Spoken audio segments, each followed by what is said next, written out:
у нас в гостях искусствовед, более 27 лет возглавлявшая Московский культурный центр «Осетин» Тамара Васильевна Бедоева. Тамара Васильевна, поговорим о нашей московской общине. Вы столько труда, столько сил, столько душевного тепла вложили в эту работу. История нашей общины, она действительно интересна. В 20-е годы в Москву приехали первые молодые девушки и юноши за знаниями. Они приехали в московские вузы, приехали с гор, из сел. Понимаете, это не только городская молодежь приехала, сельские девочки и мальчики приехали. Они испытывали удивительную тоску по своей земле, по своим родным, по своим близким. И они все время объединялись, потому что как только я приехала в Москву в 1955 году, и вдруг я поняла, что я так же, как и они, мне плохо без своих земляков, соотечественников. И я их искала, я их нашла. Я нашла осетинскую молодую интеллигенцию среди всех этих студентов. Так даже ни телефонов не было, да? Ничего. Вот. Я даже не знаю, как я искала. Да, вот как вы их нашли? Ну, я приходила в институты, и вот так по цепочке мы находили друг друга. Вы не представляете, какие это были встречи. Ну, во-первых, первое, что мы сделали, это Алан Плиев, всем знакомая личность, Белочка Гагиева. Мы создали первый ансамбль, студенческий ансамбль из московских вузов. И занимались, работали во дворце гуманитарного факультета МГУ на улице Герцена. Мы собирались там, нам давали зал для репетиции, но туда к нам приходили те студенты бывшие, которые приехали в 20-е годы. Конечно, они уже там, многие там работали, они уже все были взрослыми. И мы так вот по цепочке я узнавала и тех осетин, которые уже остались в Москве, и тех, которые приезжали. У меня сейчас список мой московских осетин, это где-то 10 тысяч с лишним телефонов московских осетин. Здорово. Миленькая, вы не представляете, какие это были люди. Это была интеллигенция настоящая, осетинская интеллигенция. И многих оставляли в Москве после института на работе.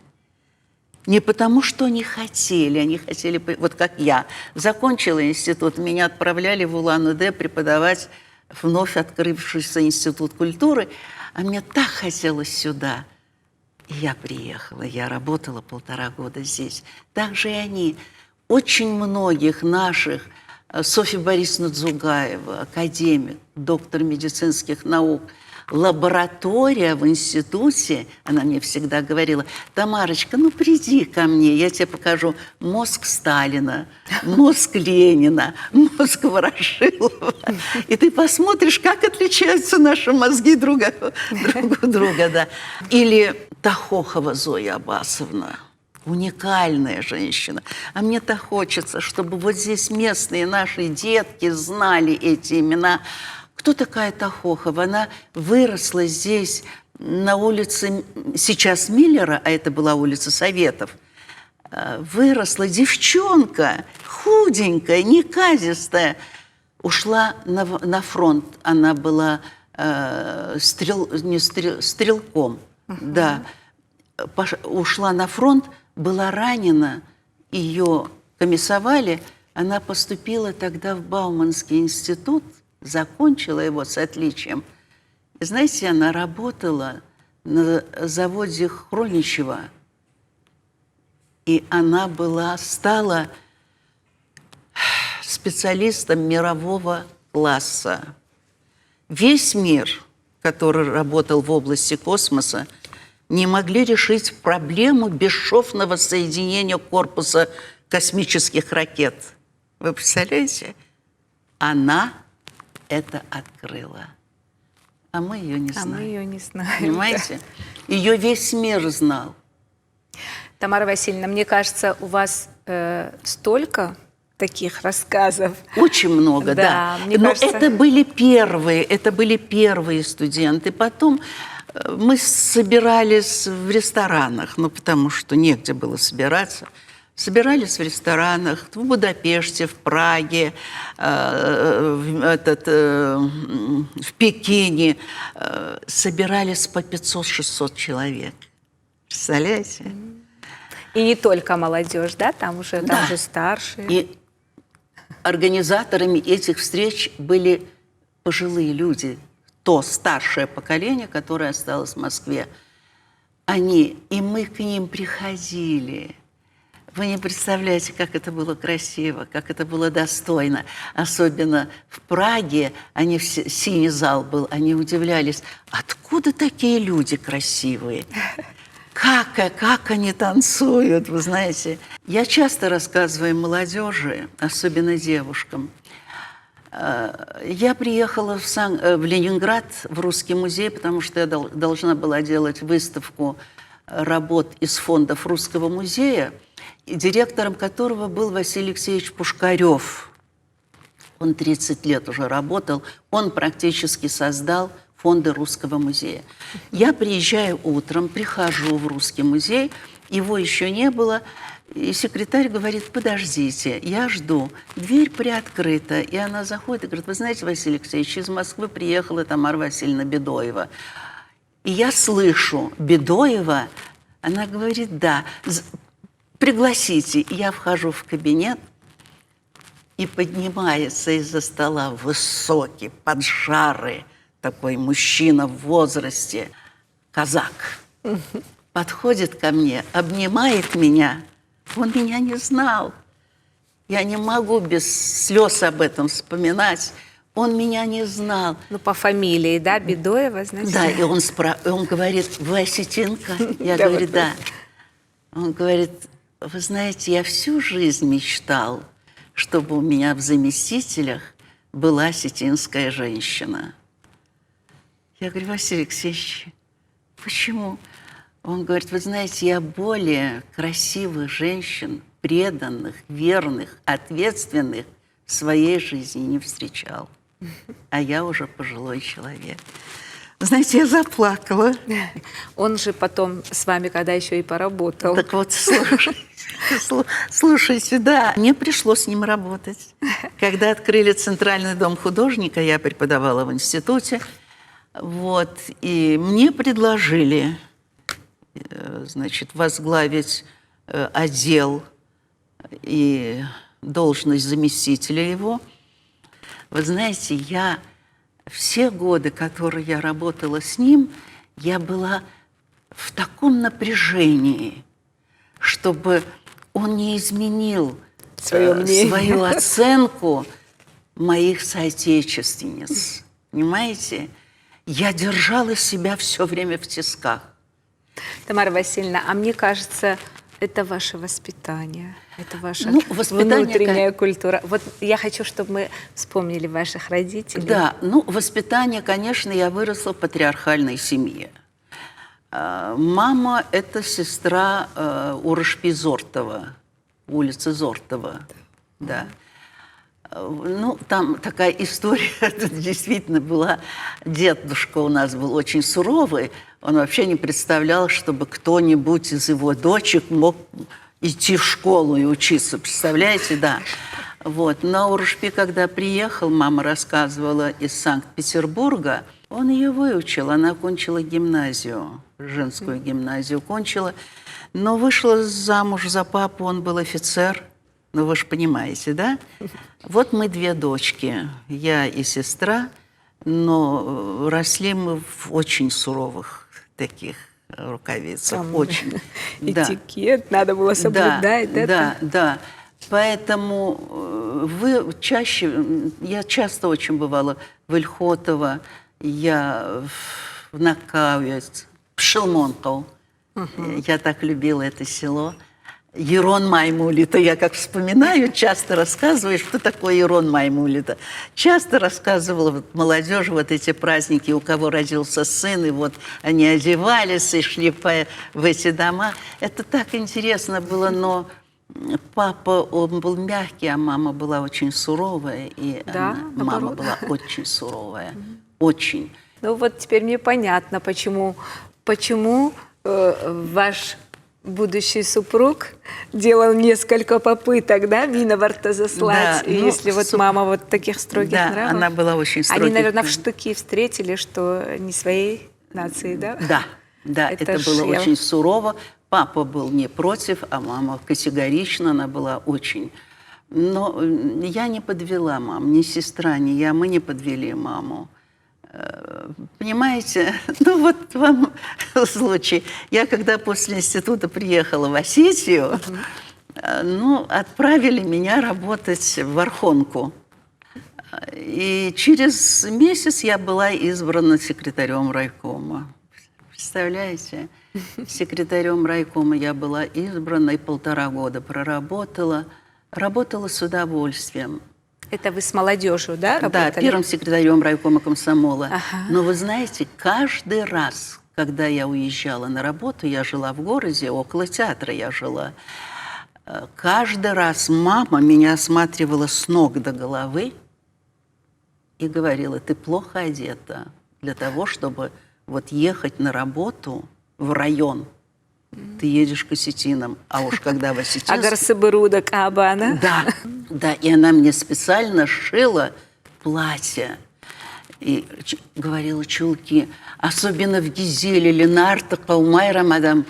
Магурбон, Жарон, Дадам, Камбат. Как ты можешь пойти с коротким рукавом? И она мне придумала специально платье. И вы знаете, это вот вошло. Мне это нравилось.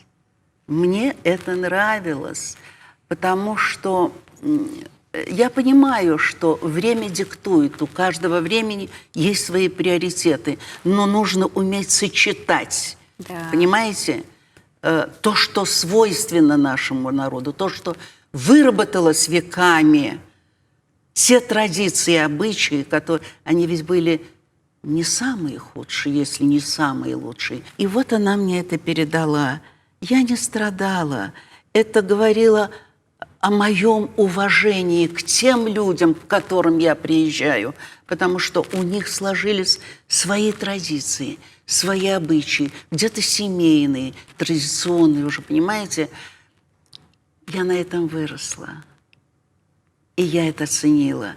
И вот, будучи уже в центре, я пыталась вот это привить тем молодым мальчикам и девочкам, которые ко мне приходили. Мне хотелось и хочется, чтобы слова Василия Алексеевича Пушкарева звучали вечно в отношении наших осетинских девушек, женщин. Я вам расскажу случай. Когда я работала секретарем райкома, мы создавали в Гизеле ансамбль, хореографический ансамбль. Директором совхоза был Макеев. Это был очень интересный, благородный осетин-мужчина, Ахдауджинлаг. И я с ним посоветовалась, и он говорит: Тамара, ты знаешь, с мальчиками будет просто, а вот с девочками нет. Не все могут пустить девочек. А что делать? Ну, я, говорит, тебе сделаю список, где есть хорошие девочки. Вот приди, походи по домам. Я взяла за это и пошла по домам. Прихожу в первый дом по адресу и, естественно, разговариваю с мамой, не соображаю, что в осетинском, особенно сельском доме, ни молодая, ни мама, невестка, хозяйка, а свекровь, мать мужа, до меня это не доходило. И я, естественно, разговариваю с мамой, она говорит: нет, я это не решаю. Вот я говорю: а кто, папа? Нет, Бабушка. бабушка говорит. Я, естественно, с коробкой конфет иду, вот, и с бабушкой. Она, на, фехалзеш тут, мачеже. Испортите вы ее ни в коем случае. Я говорю, ну как же, мы наоборот. Она будет скромной, она лапутима кукафа.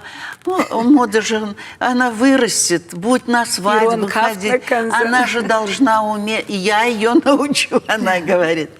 Ну, в общем, мне с трудом удалось собрать 10 девочек. То есть в любом осетинском доме, ну, сейчас это тоже уже меняется. Меняется. Понимаете?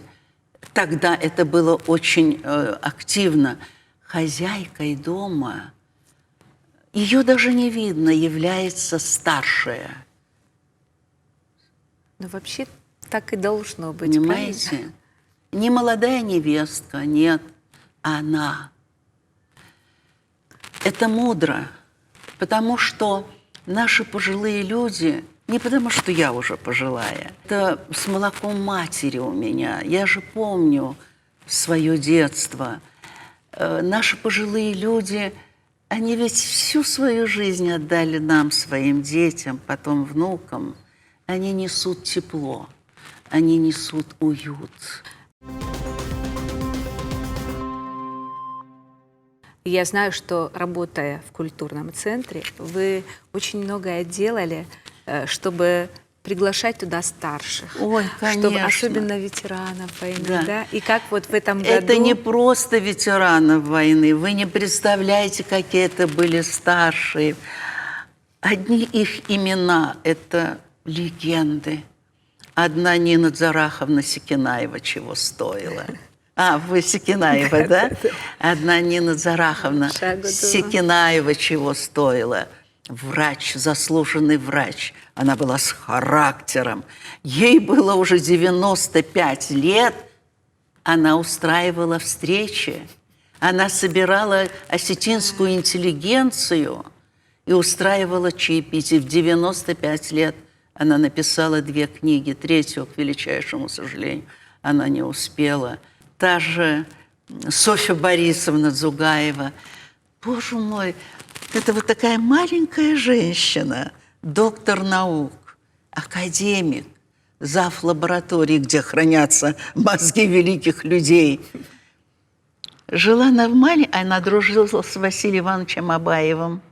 Они были такие друзья, но она ничего не умела делать. Абсолютно. Кафен жарен на житана. Нет. И вот, когда ей, значит, присвоили какое-то звание, она звонит мне, говорит: Тамарочка, я не умею ничего делать, может быть, вы придете, поможете. Ну, я собрала наших женщин, мы пришли, и вот она мне показывала письма, которые получала, она из Ордона, получала письма. Она что делала? Она руководителю округа, как они назывались, писала письма и рекомендовала: вот это надо сделать, это надо сделать, это надо сделать. Она жила жизнью Ордона, она себе не представляла. И он ей отвечал: Софья Борисовна, вот это сделано, это сделано. Я читала эти письма, ей было много лет, но она жила жизнью той земли, того народа, где она родилась, с кем она выросла. А наши фронтовики? Ой, как не вспомнить, да, в как этом году наша страна отмечает такую дату великую. Когда я пришла уже официально директором культурного центра, это было 26 лет тому назад, официально уже, когда оформили юридически, получили помещение, я пришла, у меня был список 51 человек. 51 человек. Это фронтовики, Только которые фронтовики. жили в Москве. Те наши земляки. Да, старшие наши фронтовики, которые жили в Москве. 51. Ушли на фронт из Москвы и вернулись в Москву. 51 человек. Сейчас у нас 2 человека. Но Барагунов, ему было 13 лет, но он, вероятно, занимался какой-то партизанской деятельностью. и он фронтовик. Но настоящим фронтовиком, которая прошла все дороги, военные дороги, это Аза Михайловна Мзокова. Она участница войны. Ей вот 30 мая мы отметили 100 лет. Представляете? Красавица осетинка. А как она разговаривает, вы не представляете. Вы не представляете. Она мне всегда... Вот я позвонила ей 30 мая, поздравила ее. И какая-то я грустная была. Она говорит: Тамарочка, ты что такая грустная? Я говорю: что-то Аза Михайловна, не знаю, настроение плохое. Не сметь, не сметь. Ты еще ребенок, она мне говорит. Как это можно в твоем возрасте быть грустной? Представляете? Да, ну с высоты ее... Но что мы делаем? Вот все годы, 9 мая, у меня 13 московских кладбищ, где похоронены наши осетины. Мы знаем все могилы, где похоронены наши участники войны. И мы каждый год перед 9 маем, 6 мая, наш актив, мы разъезжаем по кладбищам, возлагаем цветы. Был год, юбилейный год, когда мы с группой, я подобрала строителей наших осетинских и работающих там, и мы отремонтировали несколько могил, у кого нет наследников. Какие это были люди, вы даже не представляете. Ваш культурный центр все-таки сколько сделал. Я вообще предлагаю сделать серию даже передач. И то мы не охватим вашу деятельность, да, сколько вы сделали и для старших, и для молодежи. Вы знаете, вот для меня Московская осетинская община и культурный центр – это не работа, это мой дом, это моя жизнь. Поэтому вас второй мамой называют. Вы знаете, многие из них. Вот когда случилась страшная беда в Южной Осетии, началась война, 11:30 мне звонит главный бухгалтер Зоя Владимировна Цхавребова. Я уже была дома, а она с сыном уже были в дороге в центр. Звонит и говорит: Тамара Васильевна, началась война в Южной Осетии. Она мне не сказала, что надо быть там или... Вы знаете, у меня даже в мыслях не было быть там, ехать в центр или не ехать. Не было в моих мыслях этого. Я собралась, взяла машину и приехала. Я где-то в 12 часов ночи была там, зал был полный. Ведь мы никого не обзванивали. Понимаете, для осетин, живущих в Москве, это центр, это был не просто центр, где они там развлекаются, где они делаем выставки. Вот в моменты, вот это центр единения. Я видела, как они ходили по залу со слезами на глазах. Мы звонили в Цхинвал, я постоянно на этом телефоне, как батюшка иеромонах Георгий Бестаев, как он ходил по этому залу, плакал. Потом он исчез в какое-то время. Думаю: Господи, где же Георгий? Я захожу в свой кабинет, и он стоит на коленях. У меня икона Марии из Ваалама, Всецарица. И он стоит на коленях, плачет и молится. Не это ли говорит, что это было не местом каким-то официальным? Для осетин, живущих в Москве, это был свой дом. Москвичи. У меня не было вывески «Московская осетинская община», и в этом не было необходимости.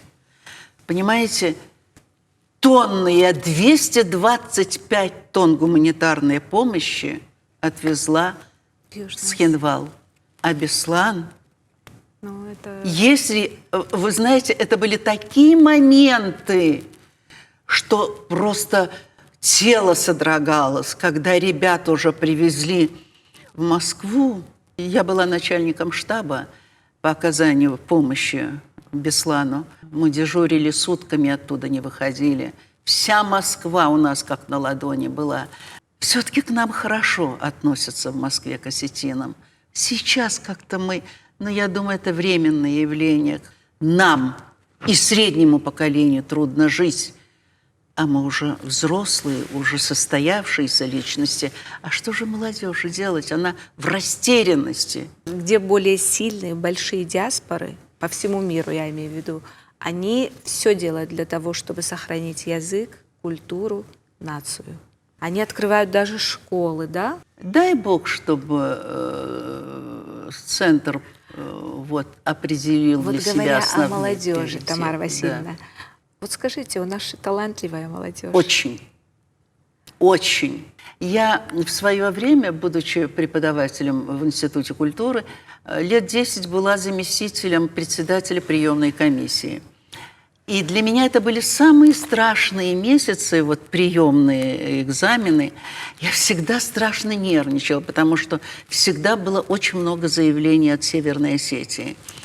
И мне всегда говорили завкафедрой оркестровой, хоровой: Тамара Васильевна, но что вы так переживаете? У вас прекрасная школа в Осетии. Прекрасная. Вы не переживайте.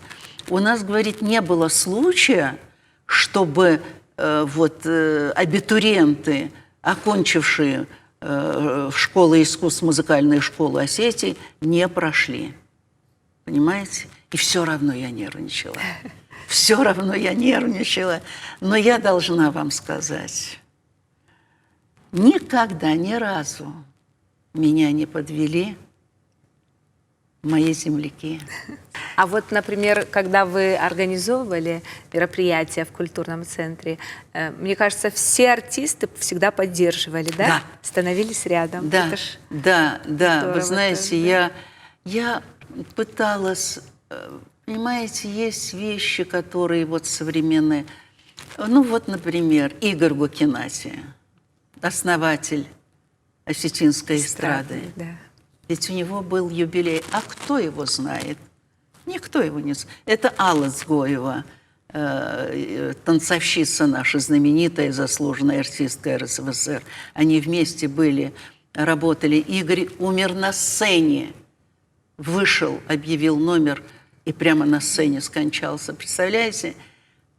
Он был одержимый. Но разве можно забывать? Конечно, нет. А его дочка Тамарочка, она звезда Востока, она певица. Я провела вот большой вечер, посвященный Игорю Гукинати. Я хочу, чтобы помнили. А мы эти обязательно имена. сделаем передачу. Обязательно. Чтобы об помнили. этой талантливой семье. Помнили эти имена. И вы знаете, народ пришел. Он такой был счастливый. Это же имена, которые надо помнить, знать. И я видела эти горящие глаза. Я видела эти счастливые глаза Тамары Гукинати. Мы вспомнили его. Столько имен. Или Зангиев, наш дирижер молодой. Я обожаю его совершенно. Вы знаете, что он работает дирижером в театре Станиславского Немировича Данченко? Молодой парнишка, 26 лет. Побывал во Франции, во многих городах зарубежных. И он стал дирижером академического театра, музыкального, оперного театра имени Станиславского Немировича Данченко. Был осетинский клуб, и я его пригласила. Понимаете? И это вот для тех ребят наших осетин, молодых, которые только приехали в Москву, это было открытие. Они Такой смотрели, пример, да? затаив дыхание. Они смотрели такие счастливые. Сколько раз вы поддержали наших художников? Сколько выставок? А сколько презентаций книг наших писателей? У нас что не осетин, это личность. Это не просто человек, личность. Понимаете? Ну вот тот же, ну, предположим, Заурбек Абоев. Он был членом правления Союза художников Москвы и был избран депутатом Моссовета. Он такой смешной был парень, такой добрый, такой не от мира сего. Он мог мне позвонить в 2 часа ночи и говорить: «Тамара, ты не спишь, я знаю. Послушай то, что я написал». Говорит. Он еще и стихи писал тут, да? Да, поэмы. Какие? Ну, я считаю, что нужно просто издать. Он был влюблен в Осетию. А скольким он помогал. Он был просто влюблен. Он не мог жить без Осетии. Он вырос в очень сложных условиях. Там период репрессии коснулось и его. И вот он читает часа 2-3 мне. А вы засыпаете, да? «Ты меня прости», — говорил он, — «ну все спят». Я говорю: «ну я тоже за врубе хочу спать». Он говорит: «ну ты послушай, вот так вот». Я тогда работала директором Дома художника на Кузнецком мосту уже. Это колыбель русской живописи, это школа, вот этот Дом художника. Русская художническая интеллигенция выросла там, в этом доме, Кузнецкий мост 11.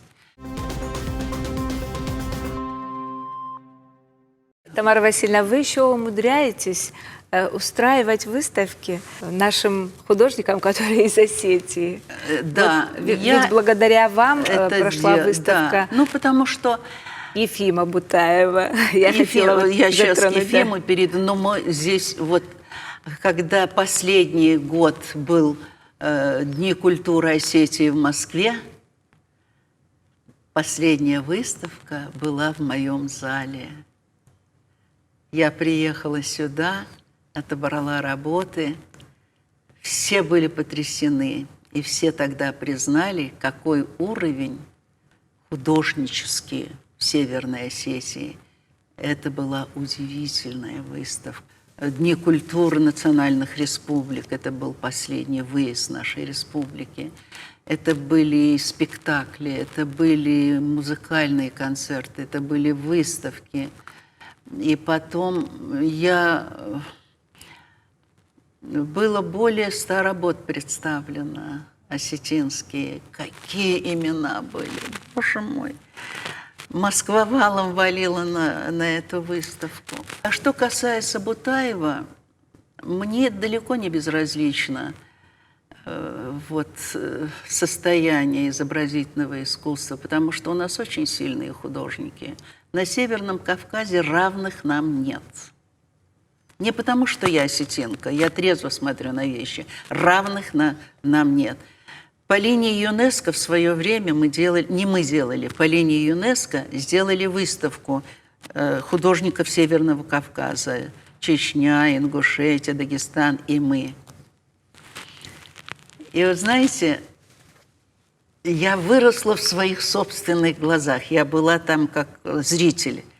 Когда наш Лёва Дзугаев, министр культуры, вышел и сначала на английском языке поприветствовал гостей, потом на русском, потом на осетинском. Знаете, я выросла в своих собственных глазах. Но вот, к сожалению, многие имена остаются забытыми. Вот я столкнулась с этим. Столкнулась я вот с такой личностью, как Ефим Бутаев. Первое время, когда мне о нем сказали, он даже не был членом Союза художников. Я приезжала сюда на выставки, специально на вернисажи. Я приезжала на проспекте Костажи зал Союза художников Осетии.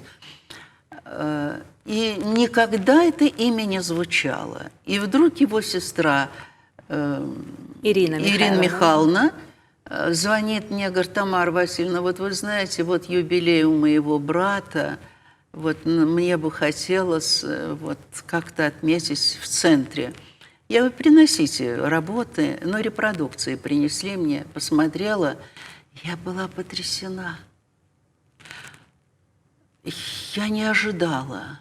Это такая мощь, скупость, вот, понимаете, вот палитра его такая скупая несколько. Ну, это были репродукции, поэтому я не могла как-то, вы знаете, Дать четко. оценку полную, да? Да, но когда я посмотрела, я приехала сюда и посмотрела его работы уже в натуре, я была потрясена. И я стала присматриваться к материалам, изучать его. Я решила сделать его выставку у нас в центре. Вы знаете, как она прозвучала? Народ, который его вообще-то первый раз на слуху, они были потрясены. Они ходили, не могли оторваться. Это были репродукции всего-навсего. Но я сделала экспозицию. А я слышала, что на этой выставке побывали англичане, которые хотели переиздать «Нардский эпос». Были. И, говорят, они были тоже в полном восторге Да, от его работ. да. И хотели для иллюстрации вот этого нового издания использовать его работу. Вы знаете, еще что меня потрясло, когда я уже ближе сюда, как-то я познакомилась с Костей Бутаевым, и спасибо ему большое, он меня, так сказать, провез, и на фамильный куфт я была, специально я приехала к Бутаевым и обратилась к ним, что надо провести этот вечер, что вот так помочь и так далее, и открыть музей в школе. Это просто необходимо, я считаю, что это просто необходимо открыть музей в школе, где он работал. Вы знаете, что меня потрясло? Тот образ жизни, который он вел. Он мне напомнил наших художников-передвижников, из которых очень многие вели нищенский образ жизни. Непризнанный гений, о нем говорят. Да. Я была потрясена работать истопником в школе, заниматься уборкой двора. Он бессеребренник. Вот, понимаете, его какие-то... Вот это, вероятно, тот образ жизни, который он вел, это было продиктовано внутренней культурой вот такой. Культуру ведь не трудно привить. С этим это есть или этого нет. С этим он родился.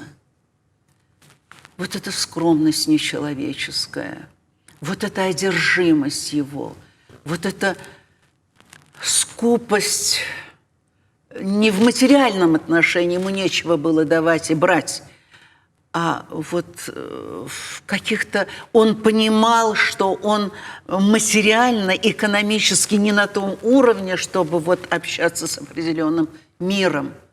И он ушел в искусство. Он ушел в этот мир с головой. Другой жизни у него не было. Ему было все равно, где сегодня спать, на топчане или в кровати. Поесть осетинские пироги или черный черствый хлеб.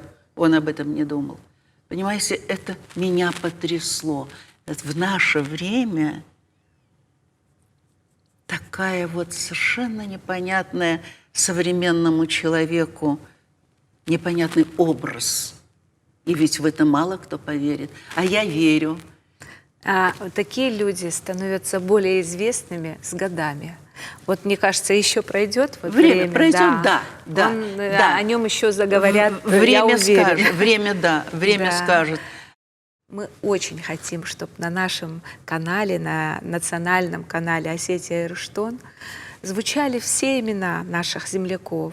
Не только вот осетин, которые проживают в Осетии, но и за пределами Осетии. Потому что, как показала жизнь, время, очень много людей уехали. Кто в разные времена уехали. Особенно сейчас. Да. Молодежи много. И наша задача сейчас освещать и рассказывать об этих людях. Спасибо вам. Тамара Васильевна, я хочу, чтобы вы обратились к молодежи, к остинской молодежи, вот через нашу передачу. Что я хочу сказать молодежи? Цените то, что у вас есть. Наш народ уникален. Уникален и по своему происхождению, и по своим тем национальным традициям, которые складывались веками. Прожив практически всю жизнь в России, я всегда слышала уважение к старшим на Кавказе. Кавказ у осетин. Сейчас это утрачивается. Я умоляю вас, цените. Не потому, что я уже такого преклонного возраста. У меня этих проблем нет. Но когда я вижу одиноких пожилых людей, немощных, беспомощных, больных, мне бывает больно. Цените, ведь каждый из вас, молодых ребят, станет когда-то стариком или пожилой дамой. И будет очень больно, если ваше новое поколение будет относиться к вам неуважительно. Цените то, что у вас есть. Любите наше старшее поколение, они вам дали жизнь. Соизмеряйте свои поступки и действия памятью тех, кто уже ушел из вашей жизни. Но эти люди вам дали жизнь. Я желаю вам хорошего будущего, исполнения всех ваших желаний, добрых друзей, добрых соседей. Все, что я могу пожелать. Спасибо огромное, Тамара Васильевна. А мы вам желаем крепкого здоровья, Спасибо большое. долголетия. Спасибо. И в Осетию приезжайте как можно чаще. Но самое интересное, последний штрих, я читаю курс лекций «Культура речи», и директор Чеченко, она говорит, есть в Москве созданы центры памяти. И в одном из этих центров Чеченко говорит: господи, осетинка обучает русских русскому языку. Речи. Удивительно, Тамара Васильевна. Я же говорю, вот сколько вы успели уже сделать в вашей жизни. У вас вообще на семью оставалось время? Вот еще У меня такой хорошая вопрос. семья. Да. Не обделены были младшие, нет? Ну, все дело в том, что, понимаете, в семье должно быть так. И он, и она, муж и жена, они должны понимать друг друга, они должны учесть приоритеты каждого. Понимаете, Людвиг Александрович понимал, что я не то, что делаю карьеру, что для меня моя работа, я ее люблю. И она очень важна, иначе я жить не могу. И я понимала, что Людвиг Александрович, он не может без этого. Он же работал генеральным директором кинотеатров Москвы, а я работала генеральным директором выставочных залов. Так что мы делали карьеру, мы друг другу не... Ну, не было чего-то. Может быть, я как хозяйка не всегда могла сориентироваться. На это не обращалось внимания. Понимаете? Были другие приоритеты, и это надо ценить. Да. Главное, молодым юношам и девушкам, начинающим семейную жизнь, я хочу сказать: уважайте друг друга, дружите, потому что дружба выше любви. Вы знаете, любовь – это проявление чувства, а дружба – это в основе лежит уважение друг к другу. Это очень трудно сохранить. Понимаете? Дружите друг с другом. Любовь, она со временем может как-то притупиться. А вот дружба и уважение друг к другу никогда. Все, что я могу сказать. Мира, добра вашей Спасибо. семье, вашим младшим. Спасибо, милая. Спасибо огромное.